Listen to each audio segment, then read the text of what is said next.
Hare Krishna viewers, your RG is here. আজকে পুরুষ সূক্তের দ্বিতীয় পর্বের আলোচনা করব। প্রথম পর্বে পুরুষ সূক্তের 8 মন্ত্রের আলোচনা ও ব্যাখ্যা বিশ্লেষণ করা হয়েছিল। তো আজকের পর্বে পরবর্তী 8 মন্ত্রের আলোচনা ও ব্যাখ্যা বিশ্লেষণ করা হবে।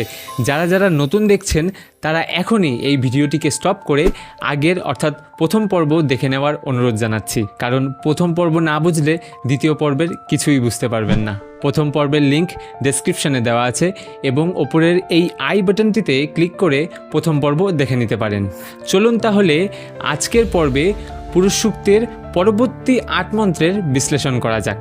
জানিয়ে রাখি, ঋগ্বেদের দশম মণ্ডলের এই পুরুষ সূক্তের প্রথম থেকে পঞ্চম পর্যন্ত শ্লোকসমূহে সেই বিরাট পুরুষের বা সেই পরম চেতনার সম্পর্কে বলা হয়েছে, তার বিস্তার সম্পর্কে বলা হয়েছে, তার মহিমা সম্পর্কে বলা হয়েছে। সেই মহাজাগতিক চেতনাকে জগতের সকল চৈতন্যময় জীব ও জড়বস্তুর মধ্যে অন্তর্নিহিত এক সত্তা হিসেবে বর্ণনা করা হয়েছে।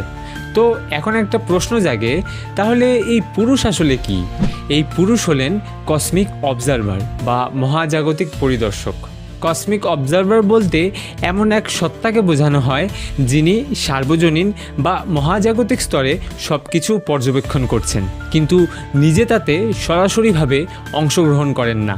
তো এই অসীম বিশ্বব্রহ্মাণ্ড ওই মহাজাগতিক পরিদর্শকের পরিদর্শনের ফল। তার পরিদর্শনের ফলেই এই সৃষ্টি অস্তিত্বে এসেছে। এর পরবর্তীতে পঞ্চম থেকে ষোড়শ পর্যন্ত শ্লোকসমূহে সৃষ্টিতত্ত্বের বর্ণনা করা হয়েছে। সেই বিরাট পুরুষের ইচ্ছানুসারে এই বিশ্ব সৃষ্টির উৎপত্তির কথা বলা হয়েছে।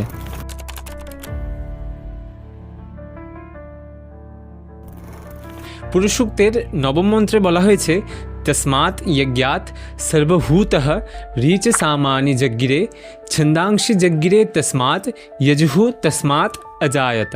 তো আগের পর্বে জেনেছিলাম সেই পরম পুরুষকেই মানসিকভাবে আহুতি দিয়ে মানসিক যজ্ঞ করা হয়েছিল, আর যার কারণেই এই যজ্ঞটির নাম হয়েছিল সর্বভূত যজ্ঞ। আর এই নবম মন্ত্রে বলা হচ্ছে, তস্মাৎ যজ্ঞাৎ সর্বভূতঃ, অর্থাৎ সর্বভূত যজ্ঞ থেকে ঋচ সামানি যজ্ঞিরে, ঋচের উৎপন্ন হলো। ঋচ অর্থাৎ ঋগ্বেদের মন্ত্রসমূহ বা জ্ঞানসমূহ। এরপর সামানি যজ্ঞিরে অর্থাৎ সামবেদিক মন্ত্রসমূহ বা জ্ঞানসমূহের উৎপন্ন হলো। এরপর ছন্দাংশি যজ্ঞিরে তস্মাৎ যজুঃ তস্মাৎ অজায়ত, অর্থাৎ সেই সর্বভূত যজ্ঞ থেকে ছন্দের উৎপন্ন হলো। ওই সর্বভূত যজ্ঞ থেকেই যজুর্বেদের মন্ত্রসমূহ বা জ্ঞানসমূহের উৎপন্ন হলো। সম্পূর্ণ মন্ত্রের অর্থ দাঁড়াচ্ছে, ওই সর্বভূত যজ্ঞ থেকেই ঋক, সাম, যজু ও অথর্ববেদের জ্ঞানসমূহের উৎপন্ন হয়েছিল এবং ছন্দেরও উৎপন্ন হয়েছিল।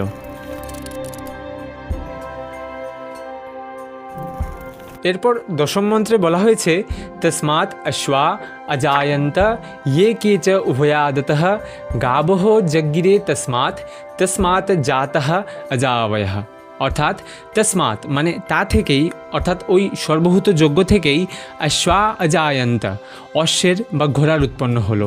ইয়ে কেচ উভয়াদতঃ, অর্থাৎ 2 চোয়াল দন্তবিশিষ্ট সকল প্রাণীর উৎপন্ন হলো। দ্বিতীয় পংক্তিতে বলা হচ্ছে, গাবহ যজ্ঞিরে তস্মাৎ, ওই সর্বভূত যজ্ঞ থেকেই গাভীর উৎপন্ন হলো। তস্মাৎ জাতঃ, অর্থাৎ তা থেকেই উৎপন্ন হলো অজাবয়ঃ, ছাগল ও ভেড়ার। সম্পূর্ণ মন্ত্রের অর্থ দাঁড়ালো, ওই সর্বভূত যজ্ঞ থেকেই ঘোড়ার উৎপন্ন হলো, 2 চোয়াল দন্ত বিশিষ্ট বা দাঁত বিশিষ্ট সকল প্রাণীদের উৎপন্ন হলো, গাভীর উৎপন্ন হলো এবং ছাগল ও ভেড়ার উৎপন্ন হলো।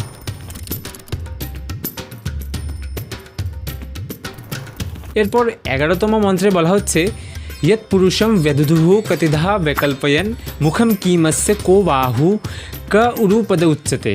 ভেঙে বুঝি, ইয়ৎ পুরুষম অর্থাৎ সেই পুরুষকে, অর্থাৎ সেই বিরাট পুরুষকে বেদধুহ কতিধা কত প্রকারে বিভাজিত করা হয়েছিল প্রশ্ন করা হচ্ছে। বৈকল্পয়ন মানে কল্পনা করা হয়েছিল, অর্থাৎ প্রথম পংক্তির অর্থ দাঁড়াচ্ছে, সেই বিরাট পুরুষকে যাকে একটি প্রাণীরূপ আকার কল্পনা করে সেই মানসিকভাবে কৃত সর্বভূত যজ্ঞে বলিদান বা উৎসর্গ করা হয়েছিল, সেই পুরুষ কত ভাগে বিভাজিত হয়েছিল প্রশ্ন করা হচ্ছে। তো এখানে অনেকেই প্রশ্ন তুলবে যে ওই প্রাণীরূপ বিরাট পুরুষটিকে কাটা হয়েছিল, কারণ এখানে বলাই হয়েছে যে কত ভাগে বিভাজিত হয়েছিল। আর এই প্রকারের কিছু মন্ত্রকেই বিকৃত করার মাধ্যমে বৈদিক যুগের পরবর্তী সময়ে যজ্ঞে পশুবলি এর প্রারম্ভ হয়ে গিয়েছিল। প্রথমত এই মন্ত্রে যে যজ্ঞের কথা বলা হয়েছে তা কখনোই বাস্তব নয়, তা একটি কল্পনা মাত্র। সেই বিরাট পুরুষ বা সেই পরম চেতনা কল্পনায় দেবতাদের দ্বারা কৃত একটি যজ্ঞে নিজেই নিজেকে আহুত করেছেন। আর এই কল্পনা ভৌতিক জগতে ভৌত ক্রিয়া রূপে চলমান থাকে, যার ফলস্বরূপ এই সৃষ্টির বিস্তার ঘটে, বিভিন্ন জীবজন্তুর উৎপন্ন হয়। আবার প্রশ্ন উঠতে পারে, বিলিয়ন বছর ধরে চলা এই ভৌতিক ক্রিয়া যার মাধ্যমে জীবজগৎ সৃষ্টি হয়েছে, সৃষ্টির উৎপত্তি ঘটেছে, তা সেই পরম পুরুষের কল্পনায় কৃত যজ্ঞ কিভাবে হতে পারে? তো এর উত্তর পুরুষ সূক্তের প্রথম মন্ত্রেই প্রথম দিকেই পাওয়া যায়, যেখানে বলা হয়েছে এই বিশ্বব্রহ্মাণ্ডের সব কিছুর মধ্যেই সেই পরম পুরুষ, সেই পরম চেতনা বিরাজমান, বা এই সৃষ্টির সব কিছুই সেই পরম পুরুষের ইচ্ছা অনুসারে সৃষ্টি হয়েছে। এরপর 11তম মন্ত্রের দ্বিতীয় পংক্তিতেও প্রশ্ন করা হয়েছে, মুখম কিমস্য, সেই বিরাট পুরুষের মুখ কি ছিল? কো বাহু, মানে বাহু বা ভুজা কি ছিল? ক উরু, জঙ্ঘা কি ছিল? পদ উচ্চতে, পা কি ছিল? এর উত্তরে 12তম মন্ত্রে বলা হচ্ছে, ব্রাহ্মণস্য মুখম আসিত বাহু রাজন্যঃ কৃতঃ উরু তদস্য যদ বৈশ্যঃ পদব্যাম শূদ্রো অজায়ত। ব্রাহ্মণস্য মুখম আসিত, অর্থাৎ সেই বিরাট পুরুষের মুখ হলো ব্রাহ্মণ, বাহু রাজন্যঃ কৃতঃ, বাহু হলো ক্ষত্রিয়, উরু তদস্য যদ বৈশ্যঃ, অর্থাৎ উরু বা জঙ্ঘা হলো বৈশ্য, এরপর পদভ্যাম শূদ্রো অজায়ত, অর্থাৎ পা হলো শূদ্র। সম্পূর্ণ মন্ত্রের অর্থ দাঁড়াচ্ছে, যজ্ঞের পর সেই বিরাট পুরুষ এই সৃষ্টিতে 4টি ভাগে উৎপন্ন হলো। তার মুখ হতে ব্রাহ্মণের উৎপন্ন হলো, বা বলা যায় ব্রাহ্মণের গুণসমূহ উৎপন্ন হলো, বাহু হতে ক্ষত্রিয়ের উৎপন্ন হলো, জঙ্ঘা হতে বৈশ্যের উৎপন্ন হলো এবং পা হতে শূদ্রের উৎপন্ন হলো। তো এই মন্ত্রেরও অর্থটি সমাজে উল্টোভাবে উপস্থাপন করা হয়েছে। এই মন্ত্রটি জাতপাতের বিভেদের দিক দিয়ে সমাজে উপস্থাপন করা হয়েছে, যে শূদ্ররা পা থেকে উৎপন্ন হয়েছে, তাই শূদ্ররা সমাজের নিচু শ্রেণীর গোষ্ঠী, এবং ব্রাহ্মণরা মুখ থেকে উৎপন্ন হয়েছে, তাই ব্রাহ্মণরা সমাজের সর্বোচ্চ শ্রেণীর গোষ্ঠী। কিন্তু এমনটি কখনোই নয়। ভগবদ্গীতায় শ্রীকৃষ্ণ অর্জুনকে বলেছেন, চতুর্বর্ণ ময়া সৃষ্টম গুণকর্ম বিভাগশঃ, অর্থাৎ হে পার্থ, 4টি বর্ণ আমি সৃষ্টি করেছি গুণ এবং কর্মের ভিত্তিতে।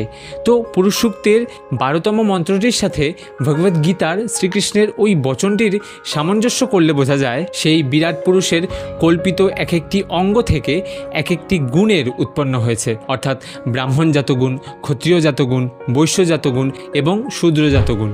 এই 4টি গুণ সেই এক পরম চেতনা বা সেই এক বিরাট পুরুষেরই অংশ, বা সেই এক বিরাট পুরুষ স্বয়ং নিজেই।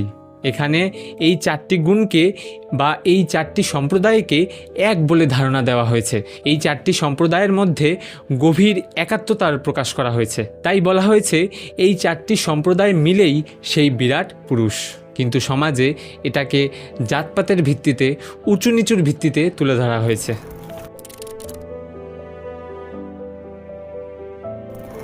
এরপর 13তম মন্ত্রে বলা হচ্ছে, চন্দ্রমা মনসো জাতশ্চ চক্ষোঃ সূর্য অজায়ত মুখাত ইন্দ্রশ্চ অগ্নিশ্চ প্রাণত বায়ুর অজায়ত।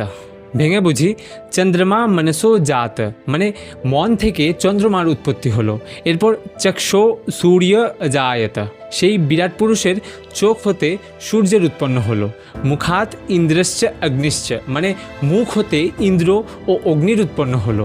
এরপর প্রাণত বায়ুর অজায়ত, অর্থাৎ বিরাট পুরুষের প্রাণ বা শ্বাস থেকে বায়ুর উৎপন্ন হলো। সম্পূর্ণ মন্ত্রের অর্থ দাঁড়াচ্ছে, সেই বিরাট পুরুষের মন হতে চন্দ্রমার উৎপত্তি হলো, চোখ হতে সূর্যের উৎপন্ন হলো, মুখ হতে ইন্দ্র বা ঝড় বৃষ্টি, মেঘ ইত্যাদির উৎপন্ন হলো, এবং এই মুখ হতেই অগ্নি বা আগুনের উৎপন্ন হলো, এবং প্রাণবায়ু হতে সৃষ্টিতে বায়ুর উৎপন্ন হলো। এখানে একটু মনে করিয়ে দেই, এগুলো কিন্তু উৎপন্ন হচ্ছে সেই পরম পুরুষের কল্পনায় কৃত যজ্ঞের দ্বারা। দেবতারা ঋষিরা যজ্ঞ করেছেন, মানসিক যজ্ঞ করেছেন, যেখানে পরম পুরুষ নিজেই নিজেকে আহুত করেছেন, যার ফলে এই বিশ্ব ব্রহ্মাণ্ডের সৃষ্টি হয়েছে। সেই পরম চেতনা এই বিশ্বব্রহ্মাণ্ডে সর্বত্র বিভিন্ন রূপে ছড়িয়ে পড়েছেন। পরম পুরুষের কল্পনায় চলমান যজ্ঞ ইহ বিশ্বব্রহ্মাণ্ডে বিলিয়ন বছর ধরে চলা ভৌতিক ক্রিয়াকেই ইঙ্গিত করছে।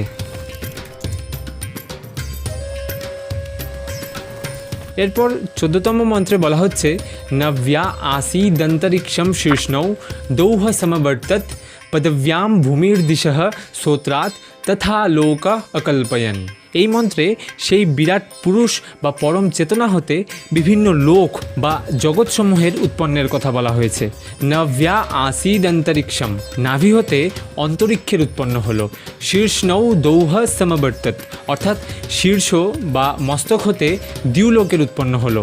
পদব্যাম ভূমির দিশঃ সোত্রাৎ, অর্থাৎ পা হতে ভূলোক বা পৃথিবীলোকের উৎপন্ন হলো। তথা লোক অকল্পয়ন, মানে এই প্রকার বিভিন্ন লোকের কল্পনা করা হলো। সম্পূর্ণ মন্ত্রের অর্থ দাঁড়ালো, সেই বিরাট পুরুষের মস্তক হতে দ্যুলোকের উৎপন্ন হলো, নাভি হতে অন্তরিক্ষের উৎপন্ন হলো, পা হতে পৃথিবীলোকের উৎপন্ন হলো এবং কান হতে সর্বদিকের উৎপন্ন হলো। এই প্রকার বিভিন্ন লোকের বা জগতের কল্পনা করা হয়েছিল বা নির্মাণ করা হয়েছিল।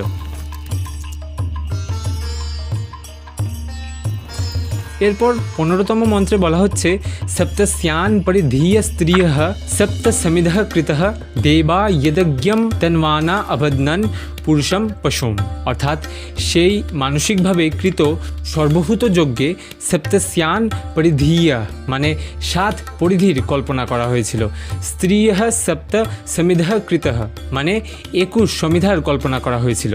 দেবা যজ্ঞম তন্বানা, মানে দেবতারা সেই যজ্ঞ করার সময় অবদনন পুরুষম পশুম, মানে উৎসর্গ করার জন্য বিরাট পুরুষকে একটি পশুর আকার কল্পনা করে বন্ধন করেছিলেন। তো সম্পূর্ণ মন্ত্রের অর্থ দাঁড়ালো, দেবতারা যজ্ঞ সম্পাদনকালে পুরুষ স্বরূপ পশুকে যখন বন্ধন করলেন, তখন 7টি পরিধি অর্থাৎ বেদির কল্পনা বা নির্মাণ করা হলো এবং ত্রিসপ্ত সংখ্যক অর্থাৎ 3 × 7 = 21 21 সমিধা বা যজ্ঞ কাষ্ঠের কল্পনা করা হলো। এই মন্ত্রের কিছু গভীর অর্থও রয়েছে। দেবতারা যজ্ঞে সেই পরম পুরুষকে সর্বদ্রষ্টা রূপে ধ্যান করতে লাগলো এবং যজ্ঞের জন্য 7টি পরিধির কল্পনা করা হলো এবং 21 সমিধারও উৎপত্তি ঘটলো। তো এই 7টি পরিধি এবং 21 সমিধা আসলে কি? তো এখানে নানা মুনির নানা মত রয়েছে। তবে যেহেতু দেবতারা সেই পরম সত্তাকে ধ্যানের মাধ্যমে উপলব্ধি করে যজ্ঞ সম্পাদন করেন, তাই এই 7টি পরিধি মানব দেহতত্ত্বের 7টি চক্রের উৎপত্তি হতে পারে। সেগুলো হলো মূলাধার চক্র, স্বাধিষ্ঠান চক্র, মণিপুর চক্র, অনাহত চক্র, বিশুদ্ধ চক্র, অজ্ঞা চক্র এবং সহস্রার চক্র। এই চক্রগুলো আধ্যাত্মিক চর্চা এবং ধ্যানের ক্ষেত্রে খুবই গুরুত্বপূর্ণ। এই চক্রগুলো বিভিন্ন স্তরের চেতনা এবং আধ্যাত্মিক জাগরণের প্রতীক। অর্থাৎ এই 7টি চক্রের এবং 11 ইন্দ্রিয় ও 10 মহাভূতের উৎপত্তি ঘটল।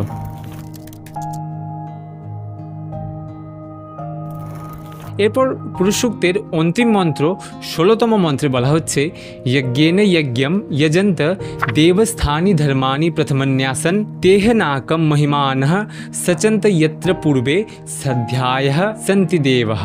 অর্থাৎ দেবতাদের ওই বিরাট পুরুষ দ্বারা মানসিক বা ধ্যানের মাধ্যমে কৃত এই যজ্ঞই সৃষ্টি উৎপত্তি কার্যের প্রথম ধর্মানুষ্ঠান বলে গণ্য করা হলো। সেই মহিমান্বিত দেবতারা সেই নিত্যলোক প্রাপ্ত হলেন, যেখানে পূর্বেই সিদ্ধ দেবতারা আদিকাল বা নিত্যকাল হতেই বসবাস করছিলেন। এখানেই পুরুষ সূক্তের সমাপ্ত ঘটল। সৃষ্টি সম্পর্কিত খুবই গুরুত্বপূর্ণ একটা সূক্ত হলো এই পুরুষ সূক্ত, যেখানে কাব্যাত্মকভাবে সৃষ্টির উৎপত্তিকে বোঝানো হয়েছে। ভিউয়ার্স, হয়তো অনেকেরই বুঝতে কিছুটা অসুবিধা হয়েছে, স্বাভাবিক। এত সহজেই যদি বৈদিক গুরু তত্ত্বগুলো বোঝা যেত, তাহলে আশা করি সবাই ধার্মিক হয়ে যেত। অবশ্যই ভিডিওটি বেশি বেশি শেয়ার করবেন, যাতে নতুন প্রজন্মের মধ্যেও এই বৈদিক জ্ঞান প্রবাহিত ও প্রচারিত হতে পারে। ভালো লাগলে লাইক করবেন এবং কমেন্টে আপনার মহামূল্যবান মতামত অবশ্যই জানাবেন। দেখা হচ্ছে দ্বিতীয় কোনো আধ্যাত্মিক চর্চায়। সাবস্ক্রাইব করে সাথেই থাকুন। হরে কৃষ্ণা, জয় শ্রী হরি।